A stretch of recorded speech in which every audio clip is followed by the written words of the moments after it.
아멘. 오늘 이 말씀 가지고 하나님께 영광을 돌리려면 우리가 어떻게 살아야 되나 하는 말씀을 같이 한번 나누고자 합니다.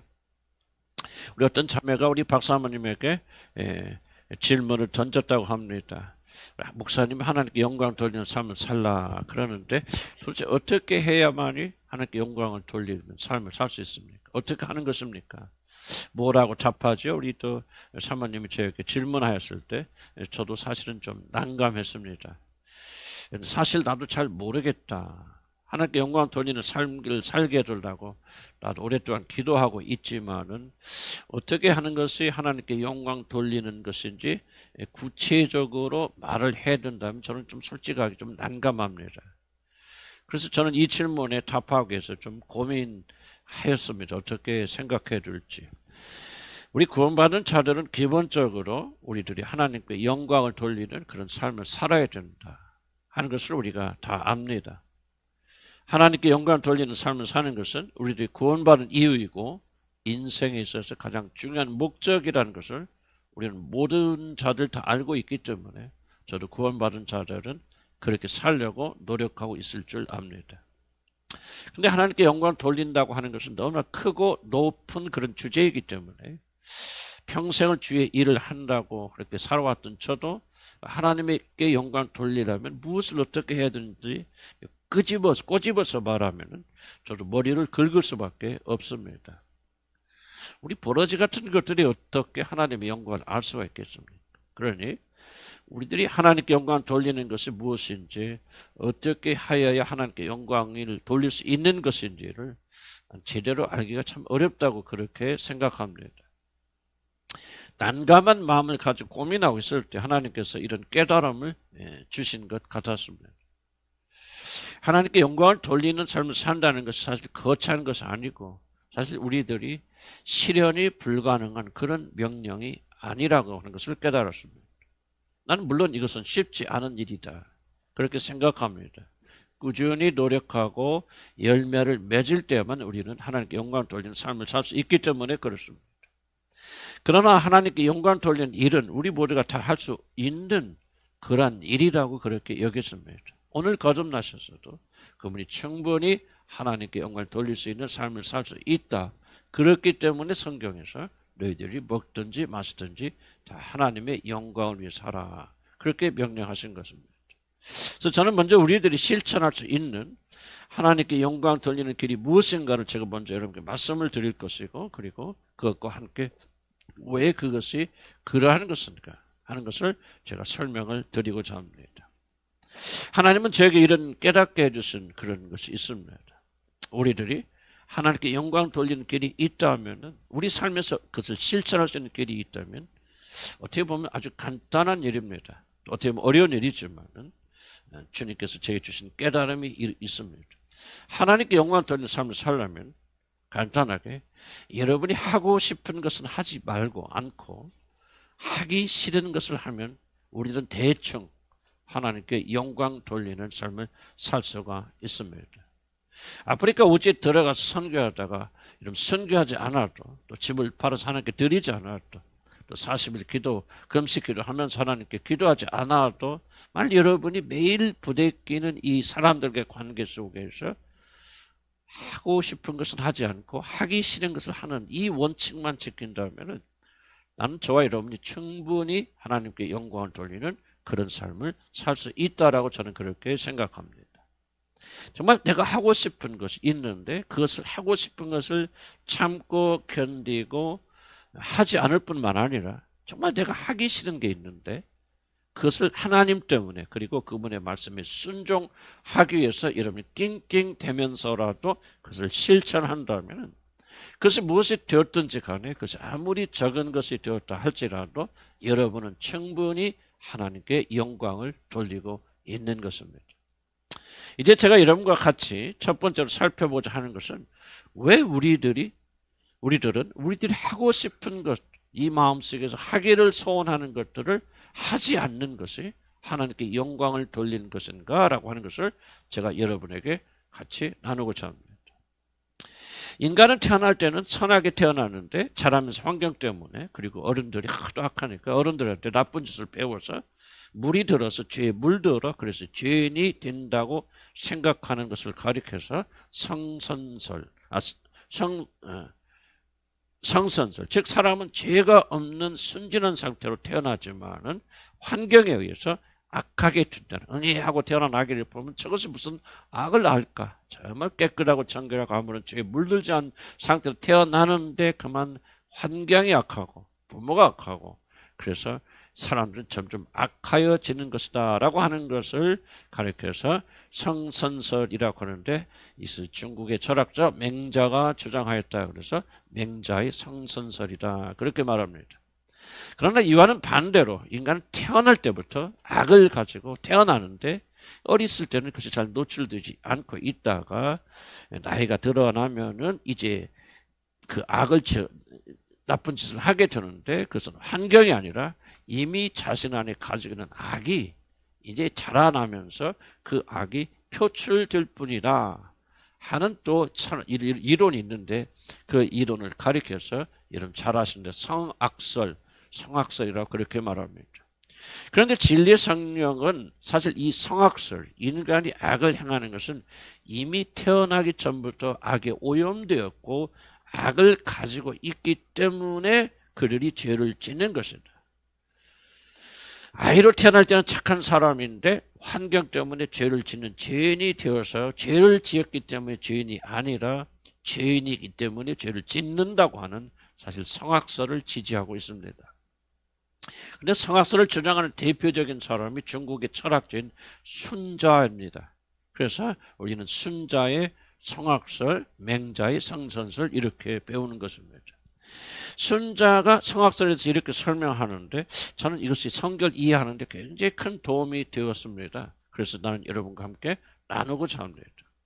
순자라는 중국의 철학자 말하기를 사람들이 얼굴이 예쁜 여자를 좋아하고 그 예쁜 여자를 보면 사랑하는 이유는 다른 것이 아니다. 그것은 세상에 예쁜 사람들이 흔하지 않기 때문이다. 만약 모든 사람들이 다 잘생기고 예쁘고 뭐 그냥 그렇다면 아무도 예쁜 여자를 흠모할 이유가 없을 것이죠. 여기가 더 예쁘고 저기가 더 이쁘니 어떻게 왜 이쁜다고 해서 그 사람을 사랑하고 좋아할 이유가 없을 것이다.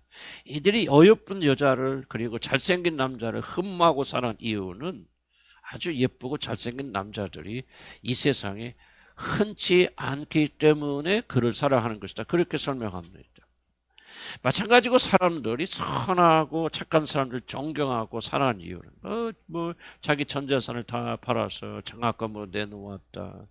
여러 가지 그 선한 일을 하는 사람들을 사모하는 이유는 그 사람의 행위 자체가 아니라 그러한 사람들이 이 세상에는 아주 드물기 때문에 어쩌나 드물게 그런 선한 일을 하는 사람을 보고 이제 다른 사람들이 칭찬하고 그리고 그 사람들 우러러 본다. 모든 사람들이 다 착하고 모든 사람이 다 선하다면 착한 일을 하는 사람들을 우러러보고 그들을 존경할 이유가 아무것도 없을 것이다. 그렇게 말합니다. 그런데 이렇게 세상에 선한 사람들이 드물다고 하는 것은 바로 사람들이 태어날 때부터 악하게 태어나기 때문에 존재하는 사람들 대부분은 악하고 그래서 선한 자들이 아주 드물다. 그렇게 말합니다. 순자는 또한 어린 아이를 예를 들어 설명합니다. 태어난 지 얼마 안 된 아이일수록 인간의 원래 모습에 가깝다.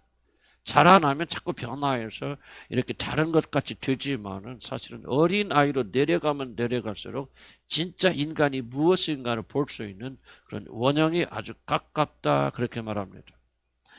그렇다면 이 어린아이들이 어떻게 행동하는 것을 관찰해 보면은 사람이 선한 것인지 악한 것인지를 알 수 있다. 그런데 아이들은 보면 배고프면 그냥 배가 고파도 우리 부모님이 걱정하실까봐 부모님이 또 나가서 돈을 힘드시는데 또 보채면 안 되니까 어린아이들이 참고 견디는 것이 아니더라.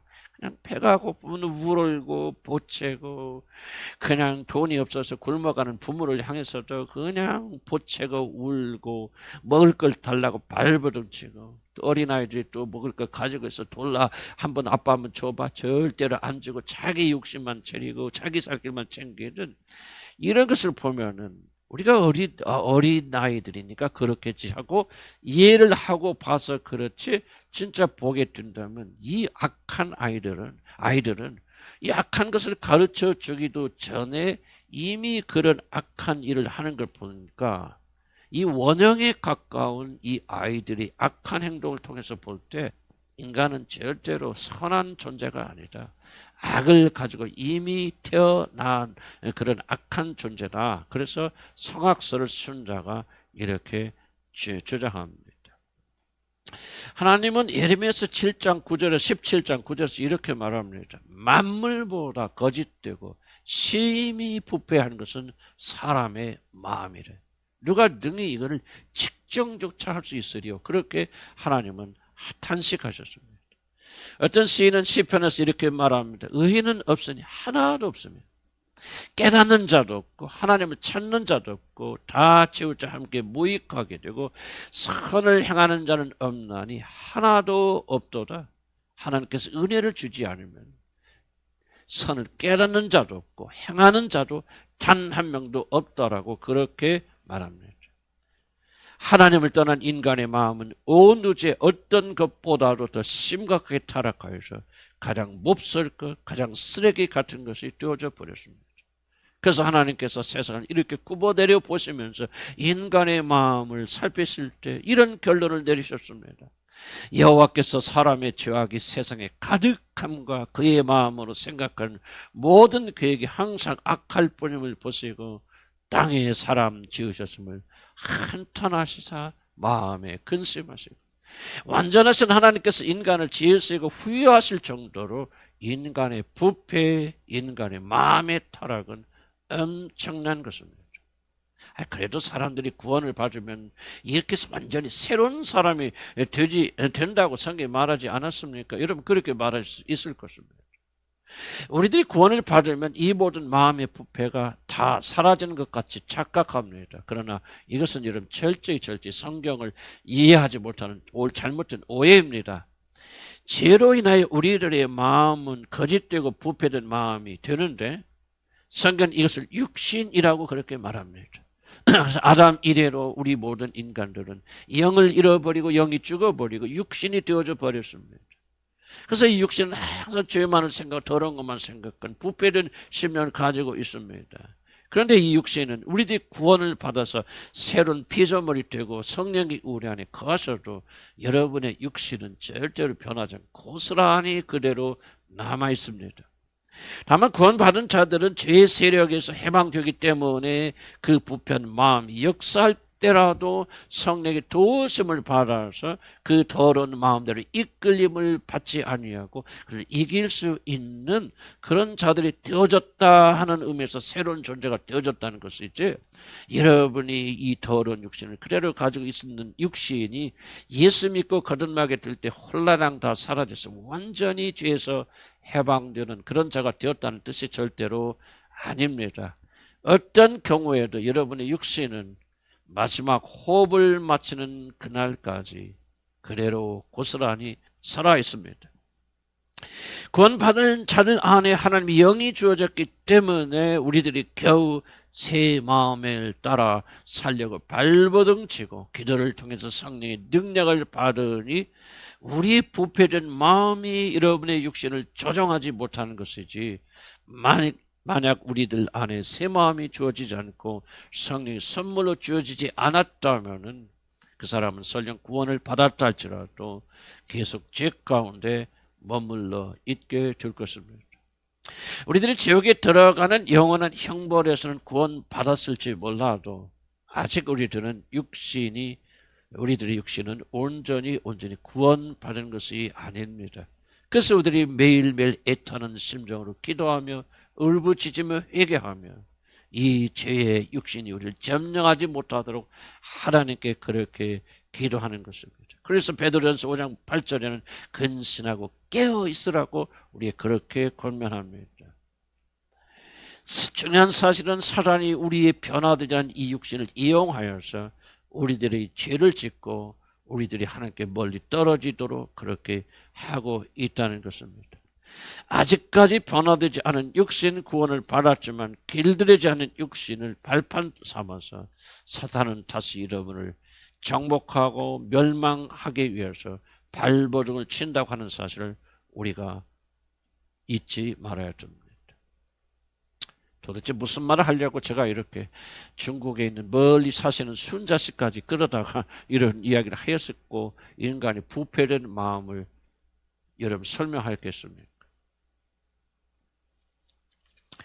여러분이 자연스럽게 하고자 하는 모든 것은 만약 그것이 성령의 이끄심을 받는 것이 아니라면 모든 것은 다 악한 것이라는 사실을 여러분께 말씀드리기 위해서 지금 길게 인간의 마음의 부패에 대해서 설명하고 있습니다.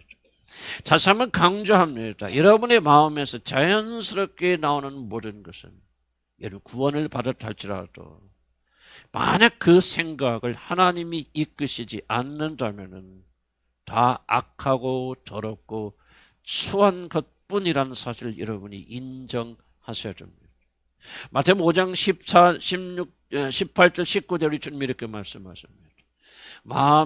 너희들의 마음에서 나오는 것이 무엇인지 아느냐? 너희들의 마음에서 나오는 것은 악한 생각과 살인과 간음과 음란과 도둑질과 거짓 증언과 비방이라고 주님께서 말씀하시는 것입니다. 그런데 우리 인간들이 자신이 하고자 하는 것, 자기 자신이 가지고자 하는 모든 것은 아름답게 보는 경향이 있습니다. 실제 우리의 마음속에서 나오고 그리고 이 마음속을 사로잡고 있는 것들은 악하고 더럽고 추악한 것들 뿐인데 우리 인간들은 스스로 속아서 내가 생각하는 모든 것들, 내가 하고자 하는 모든 것들은 다 정당하고 좋고 아름답다고 하는 그런 착각에 빠집니다. 그래야만이 우리는 그것을 소유할 수 있기 때문에 우리는 그런 생각을 하는 것입니다. 그래서 우리들은 자신의 마음에서 나오는 모든 것들을 따지지 않고 자연스럽게 여기고 그것을 사랑합니다.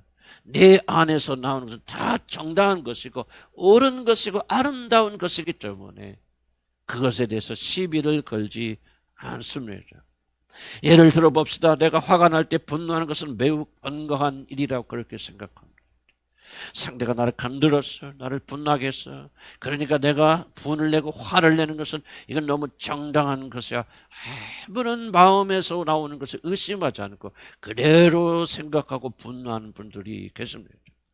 자신의 삶에 어떤 에너지를 불러일으킨다면 그것이 무엇이 되었든지 간에 그것을 하는 것은 아무런 문제가 없다고 그렇게 현대인들은 생각합니다. 그래서 현대인들의 특징은 무엇이든지 내가 원하는 것을 하는 것이 행복이고 그것이 선이라고 하는 강력한 모토에 지배를 받고 이제 젊은이들은 누구의 눈치도 보지 않냐고 나를 행복하게 만든다면 나를 만족하게 만든다면 그것이 무엇이 됐든지 간에 어떤 수단을 행하든 간에 그것이 관계하지 않고 그것을 이루고 그것을 즐기고 있는 것입니다. 그래서 말도 함부로 합니다. 기분 내키는 대로 이것저것도 합니다. 이제 세상의 마지막이 되면 자기 사랑이 극에 달하기 때문에 나만 만족한다면 나만 행복한다면 나만 느끼기 좋다면 니들이 뭐라고 말하든 목사님 뭐라고 떠들든 나는 관계하지 않아. 나는 내 멋대로 살 거야 하는 자기 사랑 자기 만족 이것이 하나님이 되어져서 자기 안에서 올라오는 모든 것들이 앞에서 말한 대로 극한 악이요 더러움이요 추접스러운 것이라는 사실을 깨닫지 못하고 자기가 원하는 대로 끌려가는 그런 비참한 삶을 산다는 것입니다. 사람들이 깨닫지 못하는 것은 심지어 그리스도들조차 잊어버리는 것은 이 모든 것은 부패한 마음에서 타락한 인간의 육신에서 나오는 죄에 물든 것이라는 사실을 그들은 잊고 있습니다. 로마서 8장 13절에 성령은 무엇라고 말합니까? 만일 여러분이 육신을 따라 살면 죽으리라. 만약 여러분의 생각에서 여러분 안에서 올라오는 그 자연스러운 생각을 따라 살게 된다면 여러분의 마음을 이해하지 못하 그렇구나 아무리 자연스럽게 보여도 이 부패된 마음에서 올라오는 이것은 악한 거구나 더러운 것이구나 절대로 나는 내가 원하는 대로 하지 않아야 되겠다는 생각을 하지 않고 여러분이 생각이 옳다고 기쁘고 즐겁다고 그렇게 한다면 성경은 말합니다. 그 사람은 반드시 멸망할 것이다. 왜 우리는 자신이 하고 싶은 것을 스스로 거스려야만 하나님께 영광을 돌릴 수 있습니까? 우리의 부패된 마음과 죄에 물들었던 육신은 다른 것이 아니라 우리를 멸망으로 인도하는 것을 아직도 좋게 보고 그것을 소유하고 싶은 강력한 죄에 물든 욕망을 저와 여러분들이 가지고 있기 때문입니다. 아내나 남편이 나의 마음을 긁는다고 합시다. 그때 우리 마음은 무엇을 간절히 원합니까? 상대가 나를 10을 괴롭히면 나는 100개를 되돌려 줘야 되겠다, 그렇게 생각하지 않습니까? 그렇게 할 때 우리들의 마음이 얼마나 쾌감이 일어나고 얼마나 즐겁고 시원합니까? 그래서 대부분의 사람들은 자신이 원하는 것, 모든 것은 선하고 정당한 것이라는 마귀의 속임수에 넘어가서 그렇게 행동합니다. 먹고 싶은 거, 내 몸이 이끄는 것은 사실 단건이고 몸에 해로운 것들 아닙니까? 내 몸이 질고하는 것들은 다 몸에 해로운 것들입니다. 그러나 내가 원하는 것은 선하고 정당한 것이고 그렇게 하는 것이 나를 즐겁게 하는 것이라는 이 너무나도 자연스러운 생각을 가지고 있을 때 결국 우리들은 건강을 해치는 모든 음식을 다 받아들여서 우리가 나중에 건강을 잃듯이 오늘날도 얼마나 수많은 사람들이 내 안에서 올라오는 모든 건 다 아름다워 건강한 거야, 내가 원하는 거야, 자기 사랑에 도취하여서 자기가 하고 싶은 대로 말하고 자기가 하고 싶은 대로 행동하기 때문에 멸망으로 들어가는 자들이 한둘이 아닙니다. 비판하고 싶으면 비판하고 판단하고 싶으면 판단하고 길거리 아름답고 멋있는 아가씨가 짧은 다리를 내놓고 지나갈 때 금난한 마음을 품고 즐기는 이 모든 것을 우리가 중단하지 않는다면 우리는 결코 하나님께 영광 돌리는 삶을 살 수가 없을 것입니다. 하나님께 영광 돌리는 걸 너무 거창하게 생각하시기 바랍니다. 자기가 원하는 것은 다 살면서 우리가 집을 팔아서 하나님께 재산을 다 바친다고 하나님께 영광 돌리는 것이 아닙니다. 수많은 교인들이 이렇게 자기 자유대로 살아서 자기가 하고 싶은 대로 이끌린 육신의 삶을 살면서 수천억을 들여서 교회를 짓는다고, 교회 와서 손들고 찬양하고 높은 예배에 도취된다고 해서 하나님께 영광 돌리는 것이 아닙니다. 하고 싶은 것을 절제. 그렇구나. 내가 이렇게 말하고 싶지만 이것은 내가 부패된 나의 마음에서 올라오는 악한 것이구나. 참고 누르고 하고 싶은 것을 하지 않는 이 작은 순종이 하나님께 영광 돌린다는 사실을 잊지 않기를 나는 주의 이름으로 간절히 축복합니다. 만약 여러분들이 거창하게 헌금하지 못해도 괜찮습니다. 매일 철회하고 금식하면서 매일 기도하지 못해도 괜찮습니다. 만약 여러분이 내 안에서 일어나는 그 생각들, 욕정들, 시원한 생각들, 말하고 싶고 비판하고 싶은 생각들을 누르고 그대로 행하지 않는다면 여러분은 이미 충분히 하나님께 영광 돌리는 삶을 살고 있습니다. 마음의 부패를 가볍게 여기지 않기를 주님 축복합니다. 하고 싶은 모든 것을 의심하고 제동을 거스기를 나는 주님을 축복합니다. 하나님께 물으시기 바랍니다. 그리고 그것을 내려놓기를 주의 이름으로 간절히 축복합니다. 하고 싶은 것만 하지 않아도 저와 여러분은 충분히 놀랍게 하나님 영광 돌릴 수 있다. 저는 그렇게 확신합니다. 이것이 주님께서 제게 주신 큰 깨달음입니다. 너희 마음은 부패되고 썩었고 그렇기 때문에 너희 마음에서 올라오고 하고 싶은 대로 하지 않고 그것을 내리는 것이 하나님께 영광 돌리는 길의 출발이라는 것을 주님이 저에게 가르쳐 주셨습니다. 이제 두 번째는 반대로 하나님께 영광 돌리는 삶을 살면은 자기 자신이 하기 싫은 것을 해야 됩니다. 앞에서는 하고 싶은 걸 하지 않는 것이 하나님께 영광을 돌리는 삶이라고 그랬는데 이제 거꾸로 하기 싫은 일을 하는 것이 하나님께 영광을 돌리는 삶입니다. 우리들이 하기 싫은 것을 하나님께 위하여 할 때 영광 돌립니다. 왜 그럴까요? 인간이 죄로 인해서 타락하게 될 때 일어난 중요한 하나의 변화가 있다면 그것은 여러분의 마음이 부패되어서 악한 일을 좋아할 뿐만 아니라 사실 더 중요한 것은 바로 우리들에게 유익이 되고 하나님께 영광을 돌리는 일은 마음의 중심에서 싫어하게 되었다는 사실입니다. 한마디로 하나님께서 사랑하시고 기뻐하신 일을 매우 싫어하는 그러한 기질로 바뀌었다는 것이 바로 인간 타락이 가져온 매우 슬픈 그런 결과입니다. 바로 이러한 이유 때문에 우리들에게 유익이 되는 것은 대부분 우리 좋아하는 것이 아니라 반대로 우리들이 매우 싫어하는 것이 있습니다. 이런 놀라운, 어떻게 보면 평이하지만 놀라운 계시라고 저는 그렇게 생각하는데, 하나님께 큰 영광을 돌리는 것은 여러분이 하기 좋아하는 것보다도 매우 매우 하기 싫어하는 것에 하나님께 영광 돌리는 일이 있습니다. 그러므로 우리는 무엇보다도 하기 싫은 일을 하는 법을 인내 가운데 배워야만이 하나님께 영광을 돌립니다. 그렇지 않으면 우리 본성의 타락 때문에 하나님께 영광이 되고 우리에게 유익이 되는 일을 절대 할 수가 없을 것입니다. 하나님께 영광을 돌리는 삶을 저와 여러분이 살려면 우리의 육신은 하나님이 싫어하는 것을 좋아하고 하나님이 좋아하시는 것은 매우 싫어하는 이중적인 저주 가운데 갇혀 있다는 사실을 여러분 깨달아야 됩니다. 로마서 1장 28절은 이렇게 말합니다. 또한 그들이 마음에 하나님 되기를 싫어하며 하나님께서 그들을 그 상실한 마음대로 내버려 두사 합당하지 못한 일을 하게 하셨다고 합니다. 바로 이 구절은 죄인들은 하나님을 마음에 두기를 싫어하는 마음이 생겼을 뿐만 아니라 합당하지 못한 동기, 좋지 못한 일에 끌리는 악한 성향이 우리 안에 자리 잡고 있다고 하는 것을 말합니다.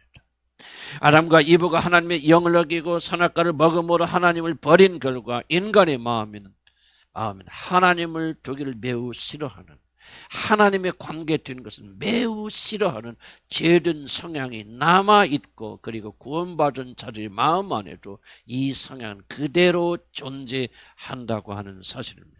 그래서 우리 마음에는 하나님이 기뻐하시는 일은 구원받은 이후에도 매우 싫어하는, 걱정스러워하는 그런 경향이 있습니다. 하나님께 영광을 돌리는 일은 매우 어려워하고 걱정스러워하고 하기 싫어하는 하나님과 반대되는 취향이 이 구원받은 자들 안에도 남아있다는 사실을 여러분 지혜롭게 깨달아야 됩니다. 그래서 싫지만 유익한 일을 하는 힘을 잃어버리게 되어진 것입니다. 우리는 성경에서 경건하며 온유하기가 이 세상에 가장 뛰어났던 모세의 실패를 여러분 잘 아십니다. 시도 때도 없이 하나님께 원망 불평하고, 그리고 자기 지도자들 대적하던 광야의 백성들, 이제 물이 떨어져 죽어갈 때 그들이 원망하고 불평하였습니다. 그러나 하나님은 그런 백성들도 불쌍히 여겨주셔서 모세에게 그들에게 물을 주시겠다고 약속합니다. 전번에는 바위를 빗방울로 때려서 깨져서 거기서 물이 솟아났는데 이번에는 어떤 바위를 향해서 그렇게 하지 말고 말로 물을 내라 명하라, 그리하면 내가 물을 주겠다, 그렇게 약속하십니다. 그러나 백성들이 시도 때도 없이 원망하고 불평하고 지도자는 모세를 대적하니까 굉장히 화가 난 모세, 그 온유한 그런 모세가 이 자기의 성품을 잃어버리고 그 말에 순종하지 않고, 내가 너희들에게 물을 주면 내가 사람이 아니다, 성경은 그렇게 기록이 안 됐지만 그런 마음의 심정으로 하나님의 명령을 어기고 바위에 나가서 지팡이로 세게 그 바위를 내려쳤습니다. 그러니 결국 바위가 깨어지고 물은 나왔지만 이 진노하는 일로 인해서 하나님의 진노를 얻게 되었고 그들은 가나안에 들어가지 못하고 결국 가나안 앞에서 둘 다 죽게 되는 대형 사고가 일어났습니다. 이런 모세의 실패가 무엇으로 생각하십니까? 반역하고 불평하는 백성들을 긍휼히 여기시는 하나님의 자비하심에 동참하는 것, 바로 이것이 싫었던 것입니다.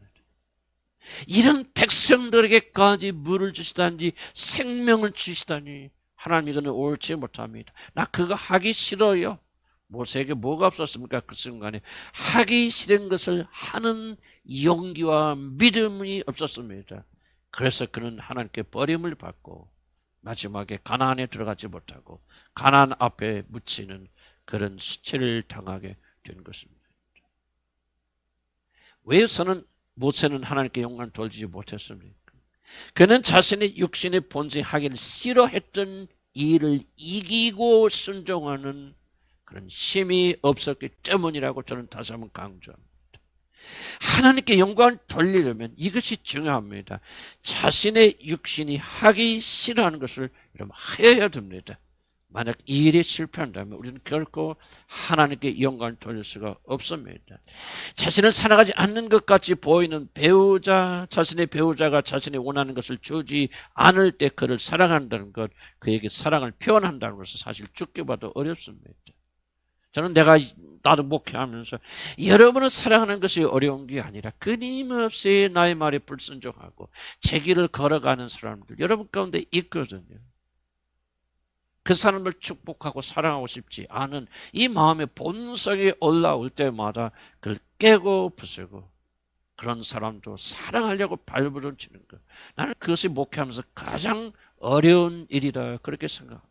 본성은 무엇입니까? 모세처럼 너 죽어봐라. 그 길로 가다 한번 된 일 당해봐라. 그래야 나에게 순종하고 내 말을 듣겠지. 그런 마음을 버리고 그에게도 어떻게 하나님의 인자하신가 자비하신가. 길이 참으심을 그들에게 보여줄 수 있을까? 그래서 내가 기도하고 애통하는 것이 나는 목회하면서 가장 어려운 일이었다고 생각합니다. 모세의 실패가 바로 여기에 있었습니다. 그는 하기 싫은 것을 하지 않고 육신의 본성에 따라서 하나님의 영광을 거슬렸기 때문에 그는 하나님으로부터 막판에 버림받은 것이 아니겠습니까? 사랑하는 성도 여러분, 우리 하나님의 백성들은 즐거운 일을 위해서가 아니라 올바른 일을 하도록 부름받았다는 사실을 여러분 기억해 줍니다. 내가 앞에서 고백한 이 고백 속에서도 왜 내가 목사이기 때문이 아니라 왜 내가 나의 거절하고 거역하고 제 길로 가는 사람들, 눈에 거스르는 사람들, 어떤 사람이 열심히 목사의 말에 순종해서 발버둥 치고 있는 사람, 그냥 이뻐하지 말라도 이쁨이 갑니다. 그러나 어떤 사람들은 보면 살짝 거부하고 거절하고 자기로 가고 그런 사람들까지도 어떻게 사랑할 수 있느냐. 이것이 바로 내 육신을 거스르는 것이고 바로 그렇게 할 때 우리는 하나님께 영광을 돌린다 그 말입니다. 하기 싫은 것, 하기 어려운 것, 육신의 본성이 거스리는 것, 이것을 할 때 여러분은 그것이 아무리 적다 할지라도 하나님께 여러분 영광을 돌리는 것입니다. 우리 교회 자매들 요즘 몇 분의 간증을 제가 들었습니다. 남편이 손을 잡으려면 막 뿌리쳤던 그런 자매가 남편의 손을 잡고 사랑을 표현하는 것이 옳다 하는 것을 알지만 인간의 본성, 그의 본성은 이것을 싫어해서 근처로 가지 않고 내가 그렇게 애정을 또 표현했다가 거절당하면 어떡하나. 그런 그 두려움 때문에 순종하기를 미뤄왔었는데 이제 남편의 손을 한번 잡아야 되겠죠. 너무 어색하더라네. 그래서 남편한테 이랬더니 어디 남편 자기 손이 좀 찬가 안 찬가 한번 만져보자 하고 그렇게 손을 덥석 접었다는. 본성은 거스르죠. 본성은 두렵지요. 본성은 아니라고 말하지요. 하기 싫어하죠. 그러나 하나님을 위해서, 하나님의 영광을 위해서, 하나님의 말씀에 순종하기 위해서 그 본성을 거스려서 하기 싫은 일을 할 때 하나님이 그에게 영광을 받으신다 그 말입니다. 어떤 자매는 남편이 아무리 좋은 일을 해주고 그래도 마음에 와닿지 않고 거절하고 튕겨내고 그랬는데 하나님의 말씀 앞에 엎드리고 순종하여서 그 남편의 그 사랑을 받아줬다. 감사하다는 그런 마음을 표현했고 그랬다고 하는 또 한 번의 간증을 들으면서 여러분 그것이 아무리 작다 할지라도 본성을 거스리는 것은 타락된 본성을 거스르는 것은 하나님께 영광 돌리는 일이라 하는 것을 저는 다시 한번 깨닫게 되었습니다.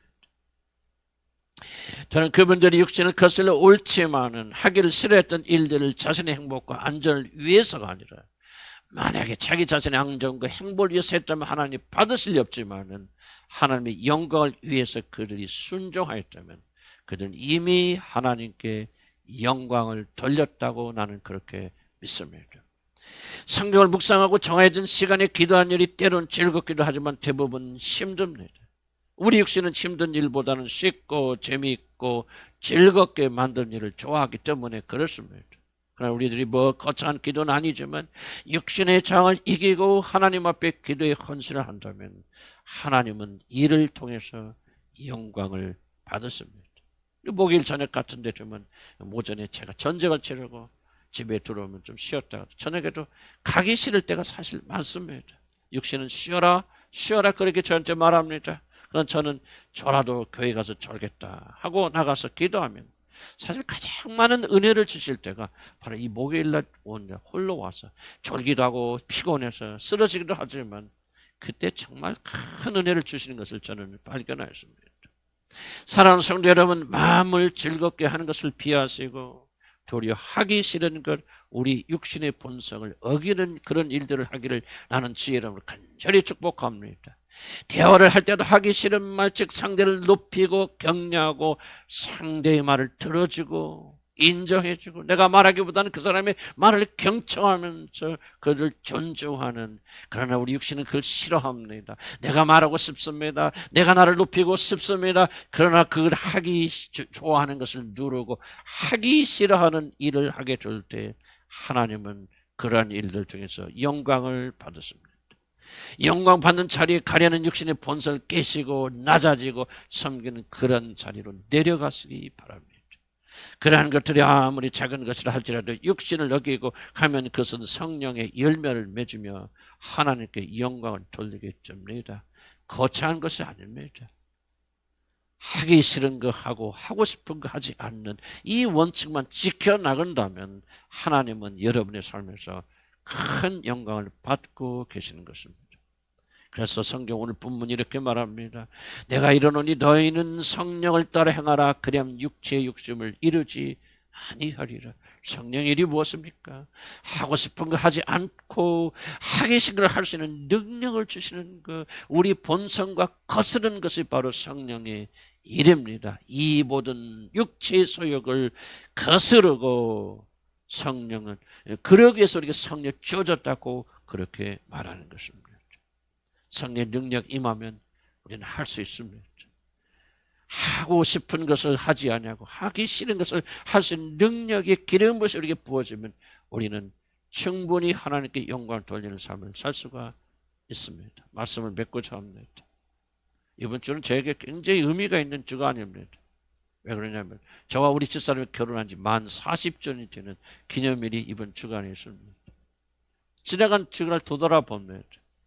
참 여러분도 잘 아시다시피 우리는 엄청나게 힘든 결혼 생활을 해왔습니다. 죽지 못해 사는 결혼 생활을 해왔고 정말 이게 저는 예수 안 믿었으면 자살하려고 그랬습니다. 그런 마음이 들 정도로 정말로 어렵고 힘든 결혼 생활. 저만 힘들었겠습니까? 우리 집사람 얼마나 힘들었겠습니까? 긴 세월 동안 우리는 눈물 속에 살아왔습니다. 그러나 이제 주님께서 우리 가정을 회복시켜 주셔서 아까도 잠깐 얘기했지만 옛날 결혼 살면서 그랬어요. 지옥이 어디 있는지 보고 싶으면 우리 집 오세요. 내가 보여드릴게요. 난 그러면서 살았습니다. 그러나 이제 담대하게 천국이 어디 있는지 알고 싶으면 우리 집으로 한번 와보세요. 우리 집이 천국입니다. 나는 가만히 생각합니다. 오늘 말씀을 통해서. 물론 다 하나님의 은혜입니다. 하나님이 하셨습니다. 모든 영광은 하나님께 돌아가야 됩니다. 그런데도 혹시라도 그래도 하나님께서 우리 안에 역사하셔서 이런 정말 지옥 같은 결혼을 천국으로 바꾸신 모든 관계 하나님께 축복해 주셨어요. 정말 꿈을 꾸는 것 같더니 황홀함 속에서 저희들 삽니다. 부모와 자식과의 관계, 친척과 형제들과의 관계, 그렇게 아름다운, 정말 저는 이게 관계구나, 이게 축복이구나, 이런 걸 누린 하나의 비결이 있다면 무엇일까? 나나 우리 집사람이나 성령께서 이끌어 주셔서 바로 오늘 제가 말씀드린 이 원칙을 지키도록 주님이 축복하셨습니다. 우리가 좋아하는 것은 하지 아니하고 마음에 싫어하는 것, 원치 않는 것은 순종하는 일을 저희들이 하나님께서 용기를 주시고 능력을 주셔서 하게 하셨습니다. 그리고 나서 놀라운 변화가 이 과정을 통해서 우리에게 임했다는 것을 압니다. 저는 제가 설교 드린 건 지식이 아닙니다. 이론이 아닙니다. 내 삶에 누려진 말씀들, 내 삶에서 말씀하시는 말씀들, 내 삶에서 역사와 결과를 보여주셨던 부분들을 나는 오늘 지금 여러분에게 평이한 말이지만 나누고 있는 것입니다. 성령의 열매, 하나님 주신 풍성한 열매는 그냥 주어지는 거 아닙니다. 기도 열심히 하고 금식한다고 주어지는 거 아닙니다. 하나님의 원리에 복종하게 될 때 하나님께 영광 드리는 삶을 살 때 막 거창하게 집을 바로 사람께 바치는 게 아니고 내가 선교사로 나가서 적는 것이 아니라 그런 것도 포함이 될 수 있겠지만 우리들이 할 수 있는 것은 이 본성이 하고 싶어서 해야 되겠다. 하면 막 쏴야 되겠다. 분노해야 되겠다. 복수해야 되겠다. 뭐 하겠든 이 하고 싶은 것을 철저하게 십자가에 못 박고 하기 싫은 사랑을 표현하고 나보다 남게 여기고 하면 그런 자세는 그런 부분들을 말씀드릴 수 없지만 그렇게 해왔기 때문에 오늘 저는 이 아름다운 열매를 누리고 있고 하나님의 놀라운 축복, 하나님의 살아계심을 나는 체험하고 있는 것입니다.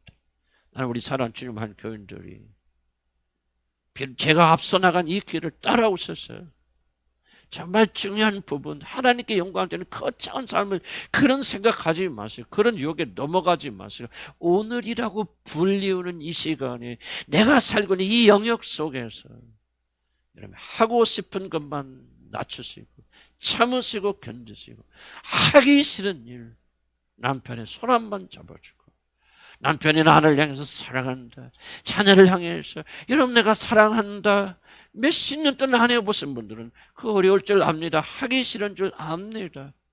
그러나 여러분이 하나님께 영광 돌리는 것은 다른 게 아니다. 하기 싫은 건 나는 즐거운 일을 하도록 해서 부름받은 자가 아니라 옳은 일을 하도록 부름받은 자들, 이 말씀을 가지시고 집에 돌아가셔서 사랑과 애정을 표현하시고 붙잡아 주시고 참고 견디시고 격려하여 주신다면 나는 그것이 여러분이 하나님께 충분히 영광 돌리는 길이라고 저는 확신합니다. 다 그렇게 되기를 단 주의 이름으로 간절히 축복합니다. 기도하십시다.